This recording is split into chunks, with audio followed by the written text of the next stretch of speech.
What happens if you never speak again? A glass trembles slightly on a wooden table, not because anyone touched it, not because of wind, because somewhere in the room a voice exists, a vibration, a disturbance in the air so ordinary that nobody notices it. Yet for hundreds of thousands of years, those tiny disturbances have shaped civilizations, built religions, started wars, created friendships, and allowed one species to dominate an entire planet. Now imagine something unusual. Imagine that tomorrow morning you wake up and never speak another word. Not for a day, not for a month, not as an experiment, not as a challenge, forever. Most people think the hardest part would be communication, ordering food, answering questions, explaining what you need. But that is not what becomes difficult. The truly unsettling part is what begins happening beneath the surface. Because speech is not merely something humans do, speech is something humans are. And when it disappears, something far deeper begins to change. Something researchers are still trying to understand.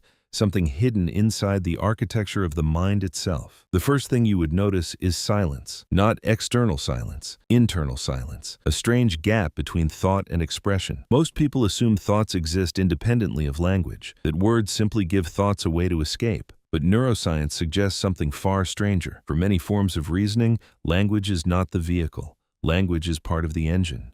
Inside the brain, networks responsible for speech remain active even when no sound leaves the mouth. They help organize memory, sequence ideas, structure abstract concepts, create narratives about the self. The voice in your head may feel private, but researchers notice something strange. Much of what we call thinking appears deeply connected to systems originally evolved for communication. Remove speech long enough, and those systems begin adapting. The brain never tolerates unused territory. It reallocates, reorganizes, rewrites itself. And that is where the story becomes unsettling. Because silence is not empty. Silence is competitive. The moment one signal weakens, another begins expanding. In studies involving prolonged isolation and reduced communication, people often report unusual changes in perception. Not hallucinations, not madness, something subtler. Thoughts become harder to organize. Time feels different. Memories arrive in fragments. Emotions become harder to label. At first, this sounds insignificant, until you realize how much of human experience depends on naming things. A child feels fear before understanding the word, but once the word exists, the experience changes. The feeling becomes an object, something identifiable, something manageable. Language does not merely describe reality, it partitions reality. Without words, experiences remain raw for longer, less defined, more difficult to separate from one another. The borders begin to blur, and that blurring extends beyond emotion. It reaches identity itself. Most people imagine the self as something stable, a continuous entity moving through time. But psychologists have spent decades uncovering a troubling possibility. The self may be less like an object and more like a story constantly narrated inside the mind, a story explaining where you came from, why you made certain choices, who you are becoming. Every day, millions of tiny events are woven into a coherent narrative. Speech helps maintain that narrative, not only when speaking to others, but when speaking to yourself. Now imagine removing that process, not temporarily, permanently. At first, nothing dramatic happens. Days pass, weeks pass, you adapt. Humans are remarkably adaptable. That is why we live in deserts, rainforests, mountains, and frozen wastelands. Adaptation is our specialty, but adaptation always comes with a price, because every adaptation is also a transformation. The person who survives is rarely identical to the person who began. Researchers studying individuals who entered extended periods of silence for religious or spiritual purposes discovered a recurring pattern. Something unexpected emerged. Many reported becoming more aware of details previously ignored. The movement of light, the rhythm of breathing, the sound of distant insects, the texture of ordinary moments. Most people think speech connects us to reality. Sometimes it separates us from it. Words compress complexity. They allow enormous amounts of information to be handled efficiently. But compression always loses detail. A map is useful because it leaves things out.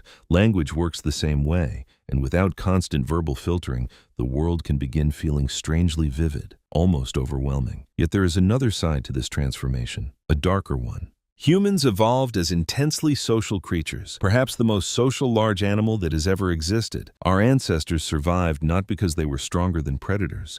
They survived because they coordinated, shared information, passed knowledge across generations, built collective intelligence. Speech became one of the most powerful evolutionary technologies ever created. Not a tool, a superpower, a way for one brain to borrow the experiences of another. Without speech, something extraordinary happens. Your world begins shrinking. Not physically, socially, psychologically. Civilizations are built from conversations. Relationships are built from conversations. Trust is built from conversations. Even conflict is built from conversations. Speech does not merely transfer information, it transfers pieces of ourselves. Every conversation is an exchange of mental worlds, a collision of perspectives, a temporary bridge between isolated consciousnesses, because that is what every human mind ultimately is, an island. Speech is one of the few bridges we possess, and if that bridge disappears forever, the landscape changes. Not all at once, slowly, like erosion. The people around you continue speaking, laughing, arguing, sharing stories, making plans. Meanwhile, your participation becomes increasingly indirect. Gestures, writing, expressions, technology, alternative pathways emerge. Humans always find alternative pathways, but alternatives are not replacements. Something subtle remains missing. The speed, the spontaneity, the invisible emotional information hidden inside tone, rhythm, hesitation, and breath. A sentence spoken aloud carries far more than words. It carries the fingerprints of a mind in motion, and over years of silence, those fingerprints fade from your interactions with the world. Then comes a question that sounds simple, but maybe one of the deepest questions in existence. If nobody ever hears your voice again, what exactly disappears? Most people answer immediately. Nothing important. The person remains. Their memories remain. Their personality remains. But researchers who study communication would challenge that assumption, because personality itself emerges partly through interaction. We become ourselves through other people. Conversation acts like a mirror, not reflecting our faces, reflecting our minds. Every discussion reveals beliefs we did not know we held. Every disagreement exposes hidden assumptions.